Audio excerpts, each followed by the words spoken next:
Hello friends, welcome to kitchen garden. ഇന്നത്തെ വിഷയം മാവ് വീട്ടിലുള്ളവർക്ക് ഒരുപാട് സംശയങ്ങളുണ്ട്. അതിനെല്ലാം കൂടിയുള്ള കുറേ അധികം ഉത്തരങ്ങളാണ്. നവംബർ ഡിസംബർ മാസങ്ങളിലാണ് മാവ് പൂക്കുന്നത്. ഇപ്പോൾ കുറച്ച് കാര്യങ്ങളൊന്ന് ശ്രദ്ധിച്ചാൽ ഇതുവരെ പൂത്തിട്ടില്ലാത്ത മാവുകൾ പൂക്കുന്നതിനും കായ്കൾ കൊഴിയാതിരിക്കുന്നതിനും അതുപോലെ മാവിലെ തളിരില വെട്ടാതിരിക്കുന്നതിനും ഇലകൾ കരിയാതിരിക്കുന്നതിനും മാങ്ങ ഉണ്ടായി കഴിയുമ്പോൾ അതിൽ പുഴുക്കൾ ഉണ്ടാകാതിരിക്കാനും എല്ലാം വേണ്ടി വളരെയധികം പ്രധാനപ്പെട്ട കുറേ ടിപ്സുകളാണ് ഇന്ന് നമ്മൾ പറയുന്നത്. തറയിൽ നട്ടിരിക്കുന്ന മാവിനും ഡ്രമ്മിൽ നട്ടിരിക്കുന്ന മാവിനും അതുപോലെ ബഡ് ഗ്രാഫ്റ്റ് ചെയ്ത മാവുകൾക്കെല്ലാം തന്നെ ഒരുപോലെ എഫക്റ്റീവായിട്ടുള്ള രീതികളാണ് ഇവ എല്ലാം തന്നെ. നാടൻ രീതിയിൽ പണ്ടുള്ളവർ ഷോക്ക് ട്രീറ്റ്മെൻറ്റ് ചെയ്യാറുണ്ട്.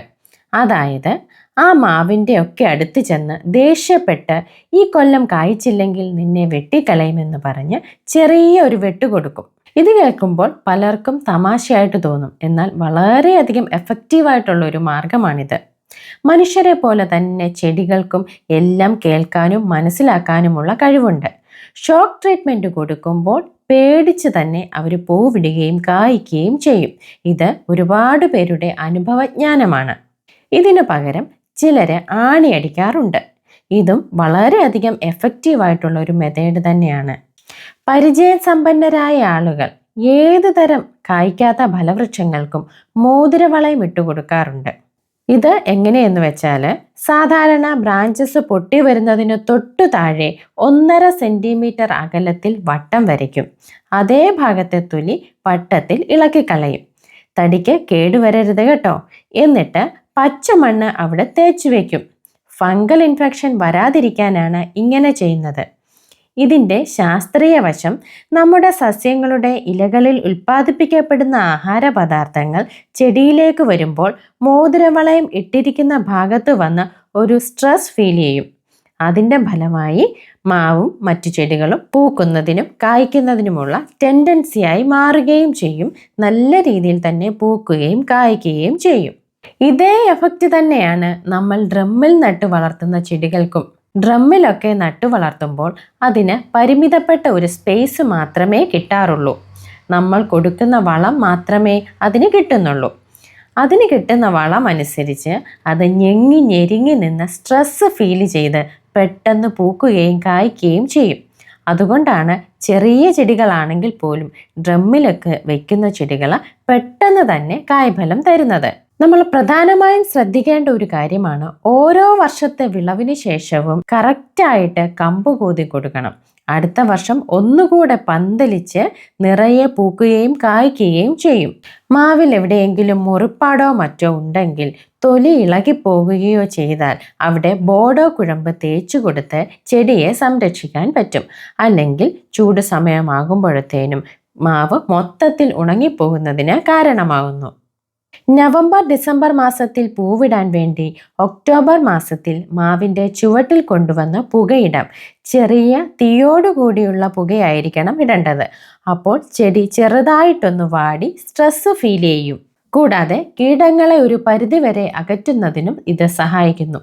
ഇങ്ങനെ ചെയ്യുന്നത് കൊണ്ടും ചെടി പൂക്കുന്നതിനും കായ്ക്കുന്നതിനും സഹായിക്കുന്നു. അതുപോലെ ഓക്സിജൻ നമുക്ക് എങ്ങനെയാണോ അതുപോലെ തന്നെയാണ് കാർബൺ മരങ്ങളുടെ ജീവവായുവായി മാറുന്നത്. അതുകൊണ്ട് പുകയിടിയിൽ നല്ല ഒരു എഫക്റ്റീവ് മാർഗം തന്നെയാണ്. പാലക്കാട് പോലുള്ള പ്രദേശങ്ങളിൽ മാവ് നന്നായിട്ട് വളരാറുണ്ട്. അവിടെ ഹ്യൂമിഡിറ്റി കൂടുതലുണ്ട്. മാവിന് ഹ്യൂമിഡിറ്റി ഉള്ള അന്തരീക്ഷം വളരെ നല്ലതാണ്. മാവ് പൂക്കുന്നത് വരെ അതുകൊണ്ട് മാവിന് വെള്ളം കൊടുക്കേണ്ട ആവശ്യമില്ല. മാവ് പൂത്തു കഴിയുമ്പോൾ പൂവ് കൊഴിയാതിരിക്കാൻ വെള്ളം ഒഴിച്ചു കൊടുക്കേണ്ടത് അത്യാവശ്യമാണ്. ചില വളപ്രയോഗങ്ങൾ പറയാം. കഞ്ഞിവെള്ളവും വെള്ളവും കൂടെ കൂട്ടി ഏകദേശം 5 ലിറ്റർ എടുക്കുക. അതിൽ 1 കിലോ എല്ലുപൊടി, 1 കിലോ വേപ്പിൻ പിണ്ണാക്ക്, 1 ഉണ്ട ശർക്കര എല്ലാം മിക്സ് ചെയ്തിട്ട് ഒരാഴ്ച പുളിപ്പിക്കാനായിട്ട് വെക്കുക. അതിനുശേഷം ചെടിയുടെ ചുവട്ടിൽ നിന്ന് കുറച്ച് മാറി വട്ടത്തിൽ തടമെടുക്കുക. അതിൽ ഈ വളങ്ങൾ ഒഴിച്ചു കൊടുത്ത് മണ്ണിട്ട് മൂടുക. ഇങ്ങനെ കൊടുത്താൽ ചെടിക്ക് ആവശ്യത്തിനുള്ള വളമായി. 15 ദിവസം കഴിയുമ്പോൾ ഇത് ഒന്നുകൂടി ആവർത്തിക്കുക. ചെടി നന്നായി പൂക്കുന്നതിനും കായ്ക്കുന്നതിനും ഇത് സഹായിക്കും. മാവ് പൂത്തു കഴിയുമ്പോഴും പുകയിടേണ്ടത് അത്യാവശ്യമാണ്. തീ ഇല്ലാതെയുള്ള പുകയായിരിക്കണം അപ്പോൾ ഇടേണ്ടത്. കീടങ്ങളെ അകറ്റാനാണിത്. പ്രത്യേകിച്ച് മാങ്ങ ഉണ്ടായി കഴിയുമ്പോൾ അതിൽ പുഴു ആകാതിരിക്കാൻ ഇങ്ങനെ ചെയ്യുന്നത് ഉപകാരപ്പെടും. അതുപോലെ തന്നെ ഫിറോമോൺ കെണിയോ തുളസി കെണിയോ നമുക്ക് മാവിൻ പല സ്ഥലങ്ങളിലായിട്ട് കെട്ടിത്തൂക്കിയിടാനായിട്ട് സാധിക്കും. അങ്ങനെ ചെയ്താലും നമ്മളുടെ മാങ്ങ ഉണ്ടായി കഴിയുമ്പോൾ അതിൽ പുഴു വരത്തില്ല. അതുപോലെ ബിവേറിയ മരത്തിന്റെ ചുവട്ടിൽ ഒഴിച്ചു കൊടുക്കുന്നതും വളരെ നല്ലതാണ്. പൊട്ടാഷ് അടങ്ങിയ വളങ്ങൾ മാവിന് അത്യാവശ്യമാണെന്ന് പറഞ്ഞല്ലോ. അതിന് കുറച്ച് കാര്യങ്ങൾ പറയാം. കല്ലുപ്പ് നമുക്ക് 1 കിലോ ഒരു മാവിൻ്റെ ചുവട്ടിൽ വെച്ച് 15 ദിവസത്തെ ഗ്യാപ്പിൽ ഇട്ട് കൊടുക്കാം. അതിന് പകരം പൊട്ടാഷ് വാങ്ങിച്ചിട്ട് കൊടുത്താലും മതി. ചാരം കമ്പോസ്റ്റ് ആക്കിയത് ഉപയോഗിച്ച് കൊടുക്കാം. അതുപോലെ തന്നെ ചാരം എല്ലാ സമയത്തും നമുക്ക് മരങ്ങൾക്ക് ഇട്ട് കൊടുക്കാൻ പാടില്ല. അതുകൊണ്ട് ചാരം കമ്പോസ്റ്റ് ആക്കി ഏത് സമയത്ത് വേണമെങ്കിലും നമുക്ക് ഇട്ട് കൊടുക്കാം. പറമ്പിലൊക്കെ ഒരുപാട് സ്ഥലത്ത് മാവ് ഉണ്ടെന്നുണ്ടെങ്കിൽ അതിൻ്റെ എല്ലാം ഇടയ്ക്കായിട്ട് മഞ്ഞൾ നട്ടുവെക്കുന്നത് കീടങ്ങളെ അകറ്റുന്നതിന് ഒരു പ്രധാന പങ്ക് വഹിക്കുന്നു. അതുപോലെ മാവിൽ നേരിടുന്ന ഒരു വലിയ പ്രശ്നമാണ് തളിരില വന്നു കഴിയുമ്പോൾ ഒരു പ്രാണി വന്നിട്ട് ഇത് വെട്ടിക്കളയുക. മാംഗോ ഹോപ്പർ എന്നറിയപ്പെടുന്ന കൊതുകിനേക്കാൾ വളരെ ചെറിയ ഒരു ജീവിയാണിത്.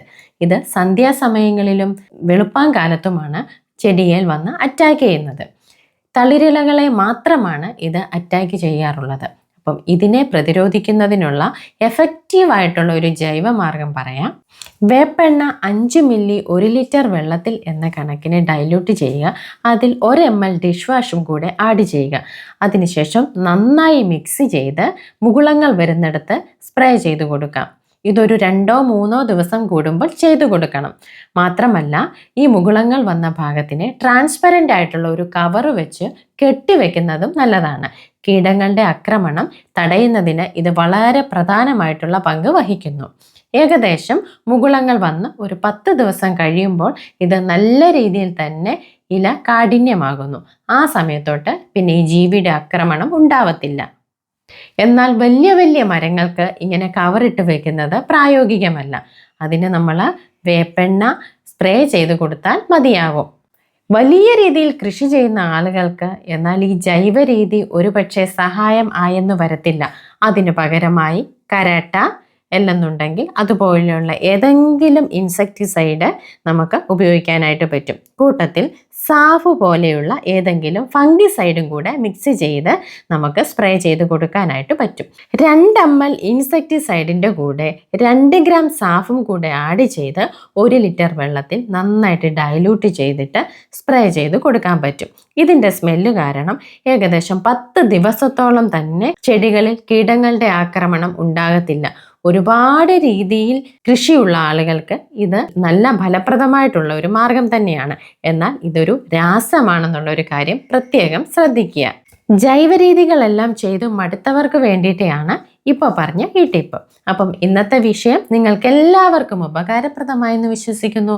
മറ്റൊരു വീഡിയോയുമായി വീണ്ടും കാണാം. താങ്ക്